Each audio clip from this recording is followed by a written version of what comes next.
Good morning বন্ধুরা, welcome back to my channel স্মিথ স্লাস্টার ব্লগে তোমাদের সবাইকে জানাই স্বাগত। তোমরা সবাই কেমন আছো? আজ শনিবার আর এখন বাজে সকাল ওই 8:10 মতন বাজে। তো বন্ধুরা, আজ একটু সকালবেলা দেরি করেই ঘুম থেকে উঠেছি। তো সকালের দিকে ঘুম ভেঙে গেছে 6টা সাড়ে 6টার দিকে, কিন্তু ঘুম থেকে আর উঠতে ইচ্ছে করছিল না শীতে। আর এই যে জানলাটা খুলে দিলাম না বন্ধুরা, এই জানলাটা থেকে না প্রচণ্ড হাওয়া আসে। তবে যখন রান্না করি, তো যখন জানলাটা থেকে হাওয়া আসে অনেক সময় আমার রান্না করতে অসুবিধা হয়ে যায়। তো সে কারণে রান্নার সময় অনেক সময় আমি এই জানলাটাকে বন্ধ করে দিয়ে রান্না করি। আর এদিকে দেখো, ঘরটা আমার প্রায় ঝাড় দেওয়া হয়ে গেছে। এবার উঠোনটা ঝাড় দিয়ে তারপর রান্নাঘরটা একটু পরিষ্কার করে নেব। তো বন্ধুরা, এখানে দেখো আমার কয়েকটা বাসন ছিল, যেমন কাপ প্লেট, এগুলো আমি বাসন মাজতে দিই না, এগুলো আমি নিজেই মেজে নিই। সবসময় সব কিছু দেওয়াটা উচিত না, টুকটাক জিনিসগুলো আমি নিজেই মেজে নিই। তো চলো, এগুলো আমার ধোয়া হয়ে গেছে।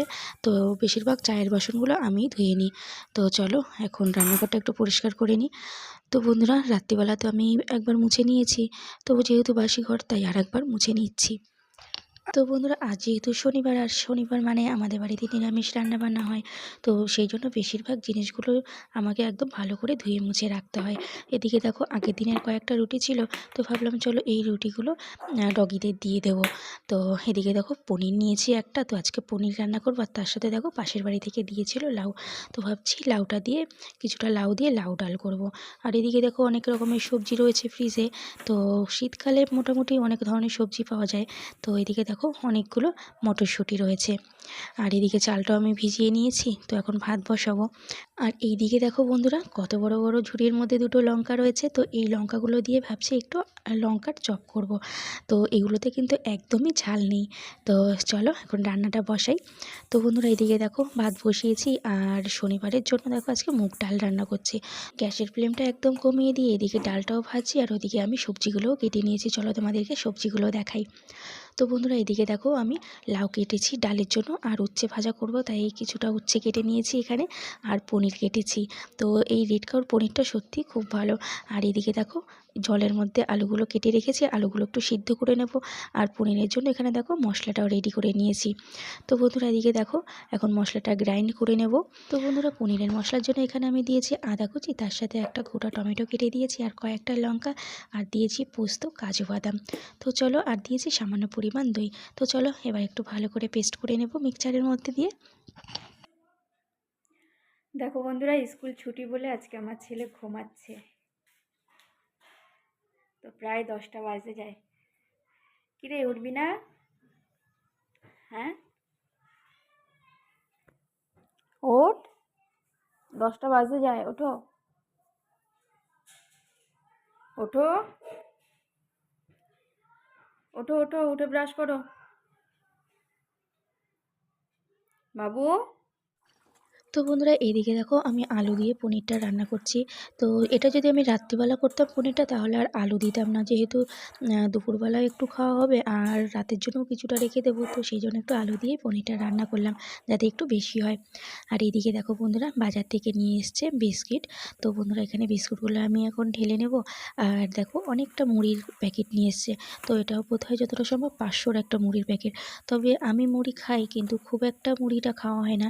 তো এই মুড়িটা মোটামুটি অনেক দিনই চলে যাবে। তো এখান থেকে আমি অর্ধেকটা নেব, আর অর্ধেকটা দিয়ে দেবো শাশুড়ি মাকে। কারণ এতটা মুড়ি আমার খেতে খেতে মোটামুটি 3 থেকে 4 মাস সময় লেগে যাবে। এই যে এক কৌটোর মতন মুড়ি ঢাললাম, তো বন্ধুরা এটাই মোটামুটি আমার 2 মাস চলে যাবে। তো হয়তো ওই মাসে 1 থেকে 2 বার একটু মুড়ি খাওয়া হয়, এই যা। তো চলো বন্ধুরা, বিস্কুটগুলোও ঢেলে নিয়েছি, আর তার সাথে চায়ের কৌটোতে চাটাও ঢেলে নিলাম। ঘুম থেকে উঠে সকালের বেশিরভাগ সময়টাই রান্নাঘরে কেটে যায়। তবে রাতের দিকে এখন আর না বেশি একটা রান্না করতে ইচ্ছা করে না শীতে। তো সেই জন্য সকালের দিকে যতটা পারি একটু তরকারিটা করে রাখার চেষ্টা করি। রাতের বেলা হয়তো কোনো সময় রুটি কিনে নিয়ে আসি, বা কখনো বা আবার ঘরেই বানাই। তো চলো এখন কৌটোকাঠিগুলো ঠিকঠাক জায়গায় রেখে দিই, তারপর রান্নাঘরটা পরিষ্কার করে নেব। আর এদিকে ছেলের জন্য আমাকে মেরি বিস্কুটটা ঢেলে নিতে হচ্ছে।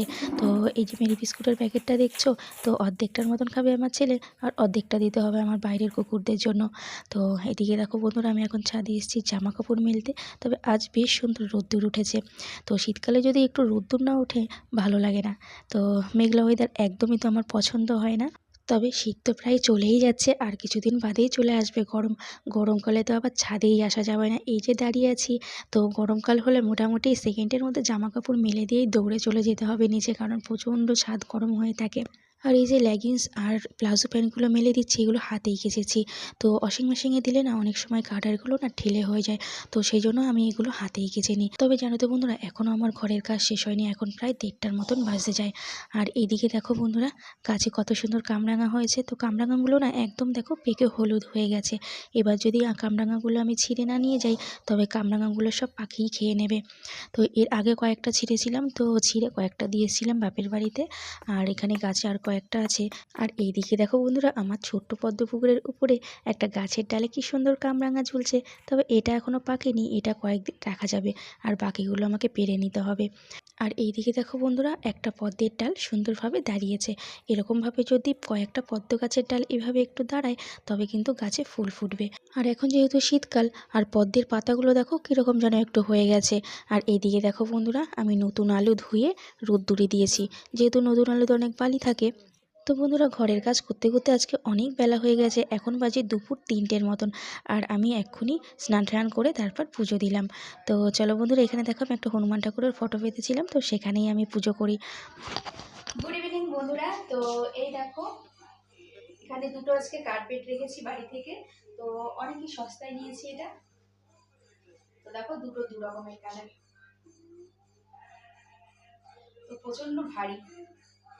তো চলো তোমাদেরকে খুলে দেখাচ্ছি। তো আমার সব থেকে এই কালারটা বেশি পছন্দ হয়েছে। তো বন্ধুরা দেখো, এই যে কার্পেটগুলো আমি পেতেছি, তো পাতার পর দেখো কেমন লাগছে। তো এটা এক্ষুনি উঠিয়ে দেবো তোমাদেরকে দেখানোর জন্য, এটা আমি পেতেছি। আর এই দিকে দেখো আরও একটা আছে।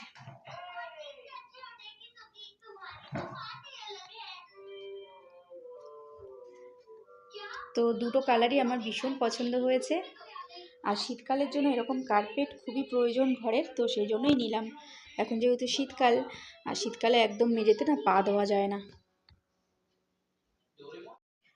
তো বন্ধুরা, এদিকে দেখো আমি একটু ময়দার সাথে একটু চিনি আর একটু লবণ দিয়ে ভালো করে গুলে নিচ্ছি। তো ছেলে বলছে, মা খিদে পেয়েছে, আর আজকে শনিবার কী করব, তাই ভাবছিলাম যেহেতু ডিম জাতীয় তো কিছু খাওয়া যাবে না, নিরামিষ আজকে। তো বন্ধুরা দেখো, কড়াইতে সামান্য একটু তেল দিয়ে তার মধ্যে দিয়ে দিলাম ব্যাটার। তো এখন দেখো ভালো করে একটু হাতের সাহায্যে একটু নাড়াচাড়া করে নিচ্ছি। তো এই ফ্রাই প্যানে না অল্প তেলের মধ্যে খুব সুন্দরভাবে ভাজা হয়, আর খুব সুন্দরভাবে উঠে যায়। তো বন্ধুরা, প্রথম রুটিটা নামানোর সাথে সাথেই আমার ছেলে নিয়ে চলে গেছে। ও আবার এসব জিনিসগুলো না খুব ভালো খায়, আর এটা একদম শর্টকাট পদ্ধতিতে একটা রান্না। তো বন্ধুরা দেখো, আমি উল্টে নিলাম। তো দু সাইডটা একটু লাল লাল করে ভেজে তারপর নামিয়ে নেব।